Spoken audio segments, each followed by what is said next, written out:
Cashew paneer curry తయారు చేసుకోవడానికి stove మీద కడాయి పెట్టి 3 స్పూన్ల ఆయిల్ వేసి కాగాక సన్నగా కట్ చేసుకున్న ఆనియన్స్, పచ్చిమిర్చి వేసి కాస్త ఫ్రై అయిన తర్వాత 15 నుండి 20 క్యాష్యూస్ వేసి ఫ్రై చేయండి.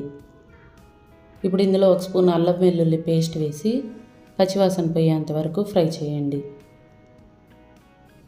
ఇది ఫ్రై అయిన తర్వాత టమాటా పేస్ట్ని వేసి కొద్దిగా పసుపు, రుచికి సరిపడినంత సాల్ట్ వేసి కలుపుకొని టమాటా పేస్ట్ పచ్చివాసన పోయేంత వరకు ఫ్రై చేశాక కారం, జీలకర్ర పొడి, గరం మసాలా పొడి, ధనియాల పొడి వేసి కలుపుకొని ఇదంతా బాగా ఫ్రై అయ్యి ఆయిల్ సపరేట్ అయ్యేదాకా ఫ్రై అయిన తర్వాత గ్రేవీకి సరిపడినంత నీళ్లు పోసి ఉడికించుకోండి. ఇప్పుడు ఇందులో పన్నీర్ ముక్కలు వేసి కలుపుకొని 3 నిమిషాలు ఉడికించి చివరిగా కొత్తిమీర వేసి స్టవ్ ఆఫ్ చేసుకోండి. వీడియో నచ్చినట్లయితే లైక్ చేసి సబ్స్క్రైబ్ చేసుకోండి.